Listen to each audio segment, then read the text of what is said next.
บายดีโดยสบายดีมื้อกับรายการต้าบอมสวนลมโดยมื้อนี้ไอ้บอมเราจะมาล้มกันหัวข้อหยังสำหรับมื้อนี้นะแม่นเราจะมาลงกันเรื่องหัวข้อเกี่ยวกับการใช้เงินแนวใดให้มี well-being ที่ดี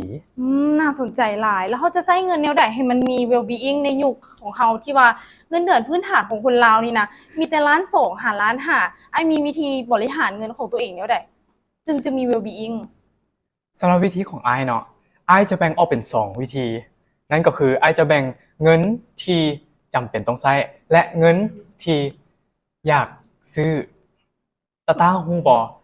มันเป็นแบบใดเพราะว่าคำเว้ามันก็คล้ายๆกันแล้วมันแตกต่างกันแนวใด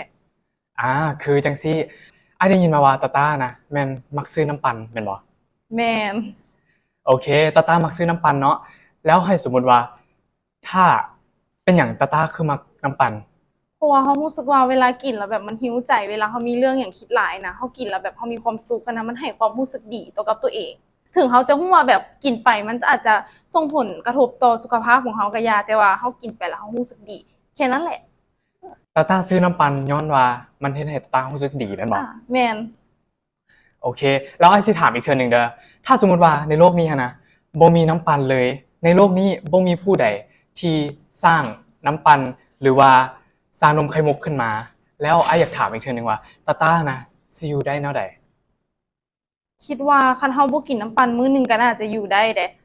แม่นบ่อยู่ได้แม่นบ่ แม่น ย้อนว่าน้ำปั่นเป็นสิ่งที่เฮาอยากได้บ่แม่นสิ่งที่จำเป็นต่อเฮาแม่นแล้วไอ้บอมมีวิธีหรือว่าแนวทางแนวใดในการใช้เงินสมมุติว่าไอ้บอมเป็นมนุษย์เงินเดือนคนหนึงที่แบบว่าสมมุติว่ารวมโบนัสเบ็ดเสร็จแล้วเนาะอยู่ในรายการที่ว่าไอ้บอมต้องจ่ายวิธีแนวใดให้บริหารให้มันกุ้มอยู่แท้ๆแบบเดือนนึงหั่นน่ะแบบเฮาแยกค่าใช้จ่ายแนวใดสำหรับวิธีของอ้ายเนาะนี่แม่นวิธีที่อ้ายใช้อ้ายบ่ฮู้ว่า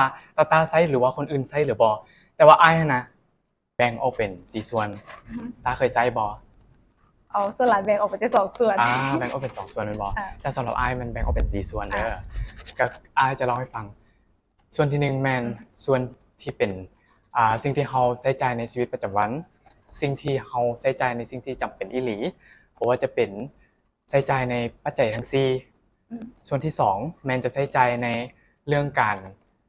ยาปัวพยาธิเวลาที่เราเจ็บเป็นอีหยังมาหั่นเราก็จะเอาเงินส่วนที่2นั้นไปใช้จ่ายส่วนผสมที่3แม่นเป็นต้นแม่นเฮานะที่เป็นมนุษย์เงินเดือนแม่นบ่เฮานะบ่อยากที่จะมีพาร์ตไทม์เฮาบ่อยากเฮ็ดเวียกเสริมฉะนั้นเฮาก็เลยจำเป็นที่จะต้องได้เอาเงินภาคส่วนที่3นั้นนะไปลงทุนในระยะยาวลงทุนแบบใดลงทุนในระยะยาวเพราะว่าน้องยังบ่เข้าใจว่าการที่เฮาเป็นมนุษย์เงินเดือนแต่เฮาบ่อยากมีพาร์ตไทม์แต่ว่ามันเป็นวิธีสร้างรายได้เสริมเด้ทุนตอนนั้นน่ะแม่นลงทุนเกี่ยวกับหยังลงทุนตัวนั้นคือเคยได้ยินเกี่ยวกับการออมคำบ่โดยเคยได้ยินแม่นอ้ายเฮ็ดแนวนั้นบางทีตาอาจจะสามารถไปนำวิธีของอ้ายไปเฮ็ดก็ได้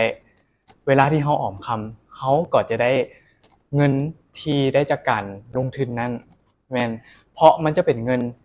ระยะยาวที่เฮาค่อยๆออมค่อยๆออมค่อยๆออมไปเรื่อยๆและเงินภาคส่วนสุดท้ายก็คือเงินที่เฮานำมาใช้หนี้ถือว่าเป็นการวางแผนในอนาคตได้ดีเนาะแล้วก็ประเมินค่าใช้จ่ายมีการวางแผนอย่างรอบคอบเลยเนาะแล้วสุดท้ายนี้ไอ้บอมอยากฝากให้คนที่ว่าเขาเจ้ายังหาแนวทางของตัวเองบ่เจอบ่ในการใช้เงินแบบยังใช้เงินฟุ่มเฟือยอยู่นะไอ้บอมมีหยังอยากจะบอกเขาเจ้าบ่สำหรับวิธีในการ